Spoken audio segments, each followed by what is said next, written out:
guys, welcome to our show, Red is the New Black. My name is Seth. Sam here. We got a wonderful guest for us here today. We have the varsity assistant girls basketball coach, Clayton Moore. How you doing? So, Coach Moore, these years, girls basketball staff has relatively new. For those who don't know who comprise the girls staff, what are their roles? This year our staff is our head basketball coach Darnell Cousins, and myself, I'm assistant varsity, and George Tucker is our JV coach, who will also assists at the varsity level. Coach Tucker, his role is basically he took care of our warm-up, pregame warm-ups and everything. He works with girls with the defensive schemes as well. Coach Cousins, for the most part, put together our offense. He's our offensive coach. He's also put together what defense we run, and myself and Coach Tucker just help out implementing those roles. And myself, I work on like the out-of-bounds plays, the press, and getting the ball in bounds and everything.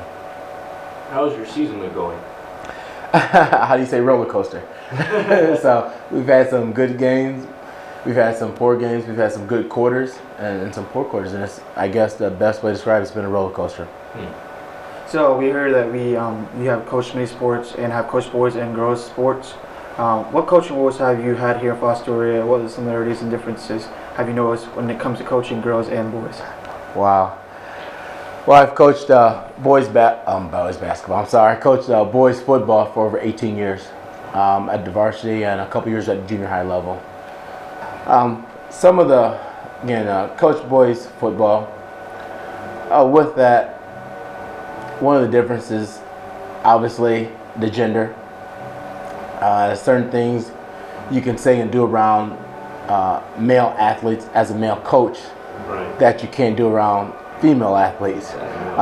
You guys probably seen there's plenty of times on a football field where you can smack a football player in the butt, tell him, hey, get his butt in gear, good job. Obviously touching like that is inappropriate in girl sports. So you have to, curtail that. Even some of the language that is used within a male sport, female sport is a little different. You have to kind of curtail things. You deal with girls, deal more with the tears and crying, emotional. Guys, you can get on their butt, they get mad, maybe throw a couple of profanity at you and everything and kind of get into it. Yeah. But with the girls, you got to deal with the tears as well. So. What is a typical week like in season for a girls basketball player? Well, first and foremost, they're student athletes. It's about education first, because if you don't have the grade point average or pass enough courses, you're ineligible to play. So they're students first. So they have their school day. Well, they're up in the morning, coming to school. Then afterwards, we may have an early practice, such as 3:30 to 5:30, or we may have a later practice from 5:30 to 7:30, depending on the schedule. We may after school practice for a couple hours. If we go to 3:30, 5:30, then we have the weight room afterwards. We'll lift. So, we'll get our weight in, our workout in on the court. Then we go in the weight room and lift. And then they get to go home and become home students. They have to go home and do what we call homework, before they go to bed. And so it's a pretty long day for them. So, Coach Darnell Cousins, our new head coach. He's a new head coach. Being that it's his first year directing the basketball program, what are some changes that he has made for the program? Well, first and foremost, he's this is his, I think, first year coaching girls sports. So he's on this learning how to deal with transition is the best word. He's learning how to deal with female athletes. Sometimes I get to sit back and chuckle at things because I dealt with female athletes for a couple years, so I'm kind of about my newbie stage. But one thing he has brought to the program is an emphasis on boxing out. He kind of took a look at all the film we had last season and saw where maybe we were short in a couple areas and what our strengths and weaknesses were. One of our weaknesses, has been the last couple years is boxing out. Really emphasizing boxing out, even though we've tried to stress out the girls. That's been one of his priorities is boxing out, limiting the other team to rebounds. Our fundamentals, we turn the ball over a lot. Our girls are very loose with the ball, so we want to cut down on our turnover possessions, and he wanted to have the team become better free throw shooters. So those are the three areas that we really emphasize. How did you get into basketball, and were you a basketball player? I was an athlete. So yeah, all I have to do is play basketball, anything else, okay? But yeah, I played in high school my freshman year. Then I went wrestling and went to the man sport. I tell people, okay. But so I've been involved in basketball basically my whole life. I got involved at the high school level with my niece Aja, hall play. Coach Matt Swarchuk was a coach at the time, and there's some things I was kind of a little frustrated with and wanting to help the girls. I felt like I could help the girls, so I went to him and said, "Hey, man, I'd love to help out in the program." And we kind of started working together. And he called me in. There's a position opening. I applied for it. I had an interview, and I kind of told him, my view of things and what I would like to do, what I could contribute. And he hired me on the staff, and ever since then, I've been involved with the girls, and I thought it was a great, great fit. The things he was interviewing me at the time, but at the same time, he realized I was interviewing him as well, because I wanted to make sure it was a match that could work both ways for the girls. So. Do you like to watch college or pro basketball? If you so do, what's your favorite team and what do you watch? I like both. I just like watching athletic sports. I'm a North Carolina Tar Heel fan. There's a lot of things I like. I like some of the Big Ten schools, but my team is probably North Carolina, my favorite team in the college ranks. My favorite team in professional ranks used to be Chicago Bulls. I was born in Chicago, so I like my Chicago teams. We're LeBron fans in my household, so we love the Cavs. We love the Heat when he was there. We love the Cavs right now. And playoff time and March Madness is the best time. So I think everybody agrees with that. Yeah. What is your favorite style of basketball? I love teams that just get after you defensively. Louisville, Kentucky, those teams, Cincinnati even, they just, Duke is a good team also, college, that just challenges you defensively. So I love defensive teams, but I also like teams that just run up and down the court, put pressure on you, and just that fast game style. Right. So Basketball has been going through some changes, like all sports. Mm-hmm. Are you in favor of the changes towards some more three-point shooting and analysts, etc.? Well, I'm kind of an old school guy, so sometimes we lose the true makeup of the sport, by implementing this change and this change to appease, quote, quote, the watcher, the person who's viewing the game, just to get ratings. So some of the change really hasn't affected the way I look at it, or even how I coach. But like I said, I'm old school, so I love the pick and roll has been there for years. And I tell the girls it's the oldest play part of the game, and it's simple to guard and it's simple to execute. So it's just a matter of who's going to execute it and defend it. As a major part of the girls' basketball coaching staff, what is the vision for the future of Redmond basketball? Oh, definitely. First and foremost, we want to get to a level where we can compete day in and day out, and compete at a high level.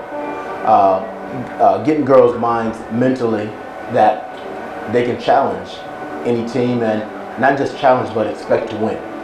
Have that expectation that, hey, we can win this game, and we're expected to win this game. And once we change their mental toughness and their mental concept of things, I think that's when the program is really going to really start to take off. What are some major initiatives you and the staff would like to take in putting a stamp on the Fostoria basketball program? Well, first and foremost, I think we realize that our fundamentals have been lacking a skill set. Fundamental skill set of the girls is lacking compared to other schools we play. So what we're trying to do is attack that at a lower level, even second, third graders. We're having camps now, and we're trying to keep those camps running. I think those camps have been tried in the past, but it takes one coach can't do it all. Right. It takes a good staff, and it takes help even beyond that staff to really get that camp running and implement those skills. So we're trying to attack those at a lower level, get in the girls' mind that, hey, you gotta go hard, go hard, go hard. And now once we develop that work ethic and that style, that's what they will expect to do. Right. So when they come up here, the coaching staff isn't trying to get them to give energy to work hard. They know that's what's expected. So that's something that's going to happen automatically. So once we can change their mind and how they approach the game and their skill set, I think that things will really turn around. For the young athletes out there watching, why should they consider girls basketball as a sport? Because I said so.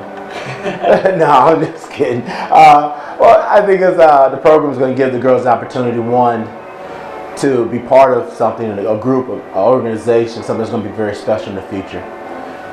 We would consider ourselves to be a family, a family outside of your, original family, your biological family. And sometimes other girls, they need this thing. They need to be part of something that's going to be positive, okay? And with, hopefully, the success of the program in the future, that positive is going to rub off and not just make them a better player, but make them a better person. And that's what we're hoping. Charles Barkley once said, "I am not a role model." Do you believe that athletes should be role models? I think, first and foremost, what Charles was trying to say is athletes shouldn't be the first role model. Okay, not that they should be role models at all, because you do have a role to play because of where you are, and you're going to be seen by so many people. So I think you have an obligation to do things the right way because people are going to emulate you. But I think what he was saying was that you shouldn't have to look no further than your own household to find a role model, And I know my biggest role model is my father, and his work ethic was rolled over me, and I to this day basically work just like him and provide for my family and put family first. So again, your role model shouldn't be, it should come first right from your family. But do athletes have an obligation? They sure do. Why are sports an important part of the interscholastic experience? It's part of because wow. It's how do I say? It's like a complete pie. Okay, you can go to school and eat part of the pie, but you never know what the rest of the pie tastes like unless you eat it. So it's like eating the whole thing, and it's a totality of experiences here at the school. Just not your education, and not even some of your other social groups such as DECA or Spanish club or anything like that, band or any other thing you have.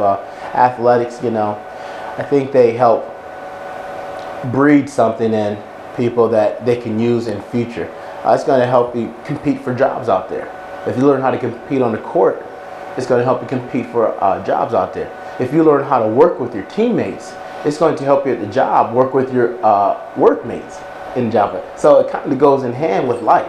Sometimes we just don't teach sports, we teach life lessons. And this is the thing we try to emphasize, in girls sports with the girls. Our job is to take these young girls and develop them to become young ladies. Well, this is a great conversation. I want to thank you for coming out and having a great interview with me and Sam here. That was our show, Brothers New Blood. I want to thank all of you guys for joining us. Hope to see you next time. Thank you.